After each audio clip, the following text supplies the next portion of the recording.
Só para a gente entender. Sai. Sai foi a primeira palavra de ordem que saiu da boca de Deus em direção a Abrão, quando o Senhor encontrou com ele, quando o Senhor, na verdade, manifestou a sua voz e apareceu pela primeira vez a Abrão. Quem está comigo, diga amém.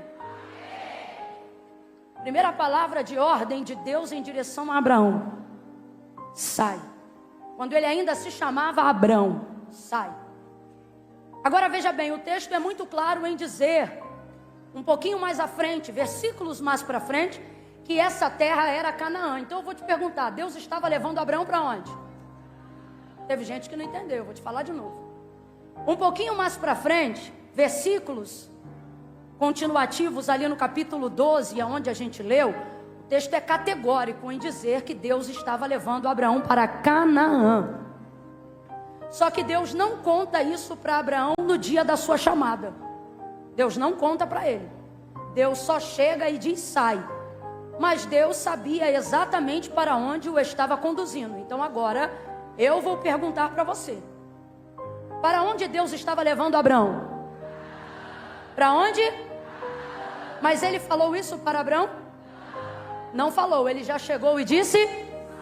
Aí quando você vai um pouco antes do capítulo 12, você começa a entender por que a primeira palavra de Deus em direção a Abraão traz um comando de retirada e não uma explicação de para onde ele será levado. O comportamento de Abraão assusta por causa do nível de obediência para nós que lemos o texto, tanto quanto o comportamento de Deus em num primeiro encontro, não dizer paz, não dizer oi, não dizer tudo bem, não apontar um destino, mas de cara já dizer. Ambos comportamentos, dentro de um raciocínio lógico, assustam a gente. Primeiro porque ninguém tem o costume de deixar tudo e sair de onde está para um lugar que não se sabe para onde vai. Segundo, porque ninguém aparece num primeiro encontro determinando a sua retirada de um local de permanência sem te dar garantia da sua chegada. Ambos aqui têm um comportamento um tanto quanto distinto, porém os dois comportamentos são extremamente justificáveis, não quando você dá continuidade no capítulo 12, mas quando você medita no capítulo 11. Existem pessoas que estão aqui nessa noite prestes a tomarem atitudes que quem te conhecer daqui para frente não vai entender o porquê de tal obediência. Porque tem gente que só consegue ver a nossa vida daqui para frente, mas não há nenhum lugar que Deus te leve daqui para frente sem antes levar em consideração tudo que você viveu lá atrás. Eu não vim falar sobre julgo, eu não vim falar sobre condenação, mas eu vim falar que Deus não desconsidera o seu passado quando está projetando o seu destino. Deus não desconsidera o seu passado quando Ele está projetando o seu futuro. Mas Ele põe tudo em consideração, não para te paralisar, mas para te levar com a motivação certa. Para que você entenda o porquê é necessário não apenas se preocupar com a chegada, mas se dispor a fazer o caminho. Só para você entender, no capítulo 11 e não no 12, onde Deus fala com Abraão, o pai de Abrão é pai de 3 filhos e não só de Abraão. Então quantos filhos teve o pai de Abraão? Abraão, o primogênito, Naor, o filho do meio, e Arão, o caçula. Escute isso. O caçula, qual era o nome do caçula? O caçula, que se chamava Arã, veio a falecer quando Abraão e sua família, quando seu pai, sendo vivo ainda, morava ali na terra de Ur dos Caldeus, onde ele teve possessão, onde ele teve prosperidade, onde ele teve domínio, governo, status social, segurança financeira no lugar que habitava. Foi ali que ele viu o seu primeiro neto, o Ló. O Ló, que é sobrinho de Abraão, na verdade era filho de Arã, e foi o neto primogênito do pai de Abraão. O que eu estou querendo dizer? Foi o primeiro a crescer e a nascer naquela família. Depois você começa até a entender por que Abraão não trata Ló como de fato fosse um sobrinho, mas na verdade o trata como se fosse filho. E era justamente por causa da morte do seu irmão. Quando o seu irmão caçula, Arã, qual é o nome do irmão caçula? Veio a falecer, o pai de Abraão, que tinha o governo de sua casa, ficou extremamente desorientado, no sentido de que o luto, irmãos, abala qualquer pessoa, seja ela cristã ou não. O poder do luto é um poder realmente muito grande, e eu não vou nem usar tanto tempo aqui para falar sobre isso, porque qualquer fala em cima disso que não passe diretamente pela experiência da perda de um ente querido é mera especulação, ou seja, só quem passou que sabe o tanto que isso dói. Então isso faz a gente compreender o comportamento que o pai de Abraão vai ter quando Arã, seu filho caçula, morre. Uma das coisas que ele vai fazer é criar o seu neto, não como se fosse neto, mas por causa da perda do seu filho, ele cria Ló, filho de Arã, como se fosse o seu filho, porque é o que acontece. Normalmente, quando se ausenta um pai ou uma mãe de uma relação direta de uma criança, os avós, os mais chegados, sejam os paternos ou os maternos, eles acabam cuidando daquele neto, na verdade, como se fosse filho. E foi o que aconteceu, vai ouvindo aí. E ele deu continuidade à criação desse menino, só que ele vai ter uma direção, um apontamento. E o pai de Abraão, na verdade, se apresenta no capítulo 11 como um homem muito visionário. Escute isso, Deus não fala, que se há registrado no texto sagrado, Deus não fala diretamente com o pai de Abraão no capítulo 11, mas o pai de Abraão é um homem bem direcionado, porque sem que haja nenhum apontamento de que Deus daria a Canaã à geração de Abraão, o próprio pai de Abraão, depois da morte do seu filho Arã, não quer mais ocupar a geografia do seu luto, e ele decide sair de lá. Ele fica inquieto naquele lugar, e ele não está errado. Não é errado você querer se ausentar do lugar que te oprime. Não é errado você querer se ausentar do lugar que castiga as tuas memórias. Não é errado você querer se desvencilhar das lápides que tocam na sua dor. Eu não estou falando sobre esquecer do ente querido, mas desvencilhar-se das memórias que te enlaçam a uma saudade terrível. E era isso que o pai de Abraão estava fazendo. Então ele vai liberar uma palavra de apontamento, de destino para sua família, e mostrando que ele está bem direcionado, porque mais para frente, qual era a terra que Deus ia levar Abraão? Quem ainda lembra? Qual era a terra que Deus ia levar Abraão? Mas isso Deus não fala para Abraão de cara. Vem comigo e continua no capítulo 11. Aí o pai dele, no dia que decide fugir e sair da geografia da sua dor, dá o seguinte apontamento para sua família: vamos embora daqui, vamos para Canaã. Então responda para mim, para onde o pai de Abraão está querendo ir? O texto diz que ele prepara toda a mudança dele, seus filhos, seu neto, sua casa, suas noras, seus empregados, as gerações que serviam na sua casa, suas riquezas, seus baús. Se fosse no Brasil, a gente diria: foi de mala e cuia, levou absolutamente tudo, principalmente os seus entes queridos. E ele foi embora e deu o apontamento: nós vamos para Canaã. Vem comigo de novo, que eu não quero que você esqueça a direção de Deus para nós nesta noite. Ele está saindo de lá e indo para onde? Ele está saindo de lá e indo para onde? E qual era o motivo da sua retirada de onde ele morava? Qual era o motivo? O que fez ele sair de lá?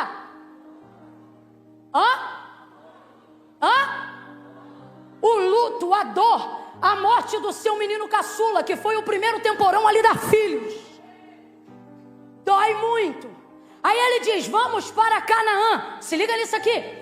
Ele conhece o caminho, ele sabe aonde ele quer chegar. Não é o ponto principal nesta noite, mas o pai de Abraão tem algumas lições muito positivas para nós. Duas verdades. Primeira, você não vai chegar em lugar nenhum sem antes reconhecer aonde você está.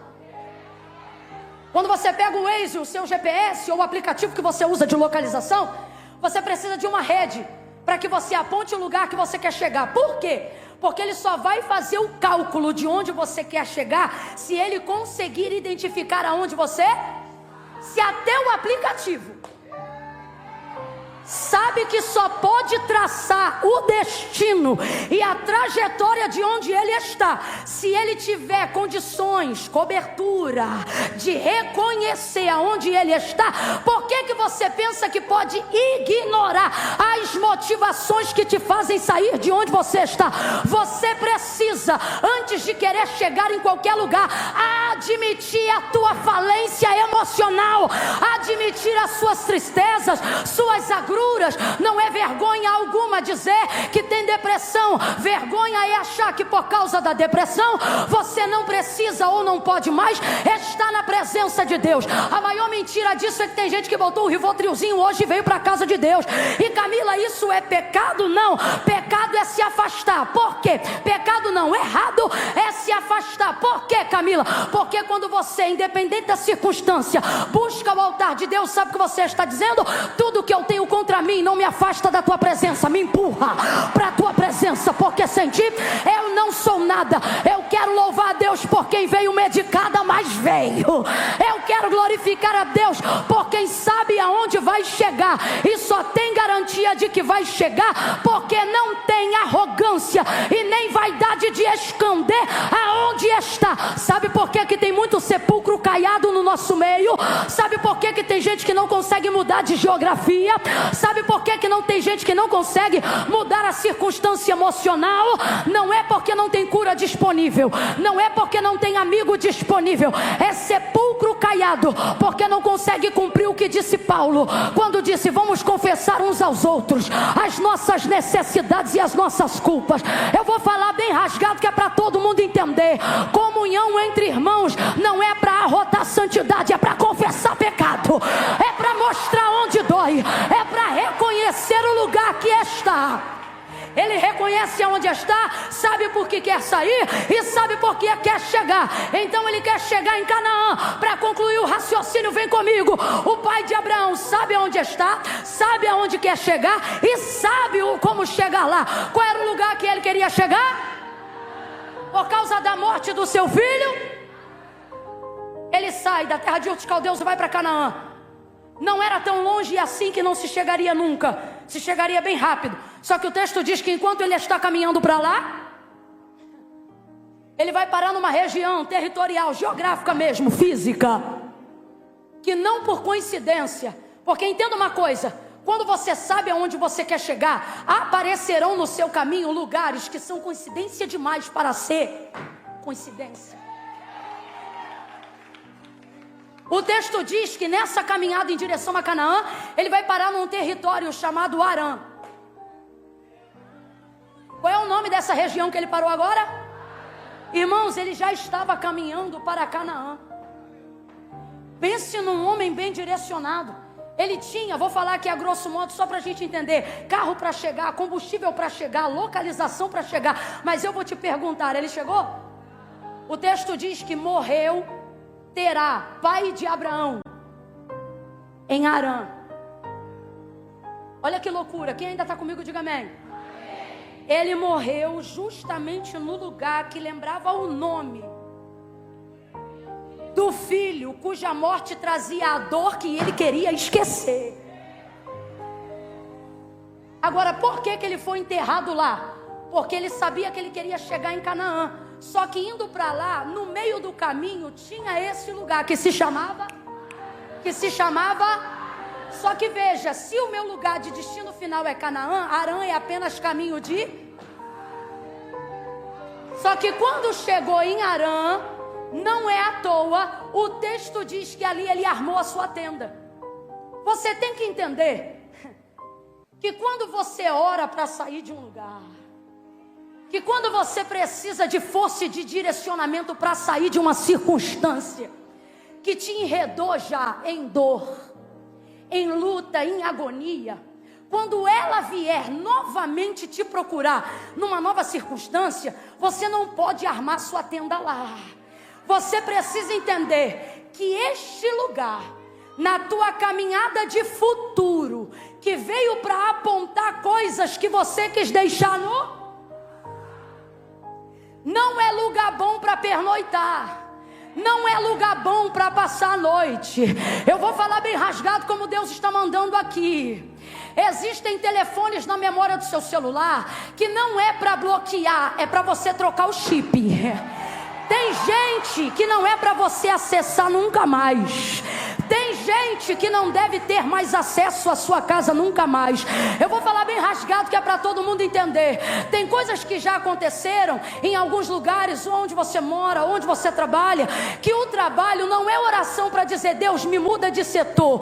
O trabalho tem que ir no RH e dizer manda as minhas contas, porque de que vale ao homem ganhar o mundo inteiro e em troca disso perder a sua alma? Eu vou falar do jeito que Deus está mandando. Deus está dizendo: não flerte, não paquere, não desafie a si mesmo. Irmãos, acerca do diabo, acerca das obras da malignidade, a palavra de Deus é clara e ela diz assim: resiste. O que é isso? Não arreda o pé, fica firme. Sabe, se ele vem por um caminho contra ti, você resiste, e por 7 caminhos ele fugirá da sua presença. Olha a orientação bíblica: vindo ele como correntes de água contra ti, o Senhor arvorará contra ele a sua bandeira. O que ele está dizendo? Permanência, acampa ali. Quando for obra do mal, quando for afronta do inimigo, quando for ele querendo destruir tua casa, teu território, teu casamento, tua família, não sai correndo não, finca os pés na rocha, entendeu? Serra o punho da fé, capacete da salvação, cinturão, couraça da justiça, pés calçados na preparação do evangelho da paz, espada do Espírito, desarticula as flechas, os dardos, e diga para ele: a casa é minha, o território é meu, o filho é meu, o marido é meu, a casa é minha, a empresa é minha, o CNPJ foi Jesus que me deu. Vai para cima agora. Olha como a Bíblia é clara. Olha como a Bíblia é clara acerca das paixões da carne. Paixões da carne não é só envolvimento entre homem e mulher, não. É toda obra e desejo cuja motivação seja carnal.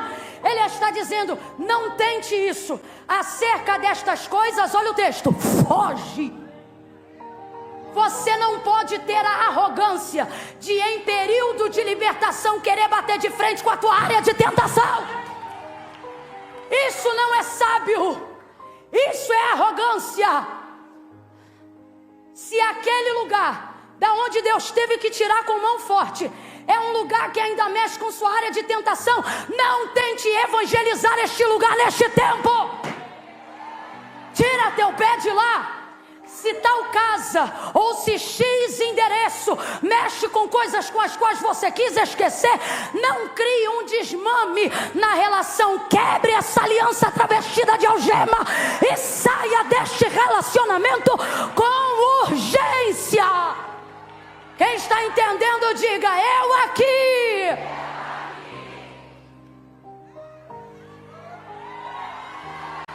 Preste atenção.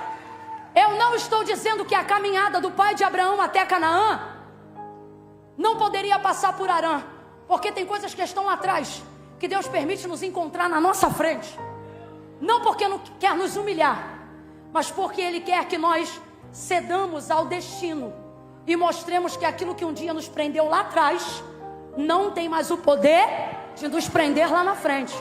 Só que você não pode flertar com esse lugar. Então preste atenção. Se o destino final é Canaã e Harã está no meio do caminho, eu vou armar tenda lá? Foi aqui que o pai de Abraão, tadinho, errou. Ele acabou estabelecendo temporada num lugar que ele deveria ter passado, e de preferência bem rápido. Você está entendendo? Dá uma olhada para o teu irmão que ele vai entender, e só faz assim para ele ou para ela: passa, e passa rápido. Se encontrar na calçada, irmão, muda, troca de calçada. E se alguém falar assim: você tem alguma coisa contra o fulano? Você diz: não, eu tenho contra mim. Eu não confio em mim. Eu não vou tentar mim. Eu estou buscando, sei aonde quero chegar, e não vou deixar o que eu deixei lá atrás me atrapalhar aqui na frente.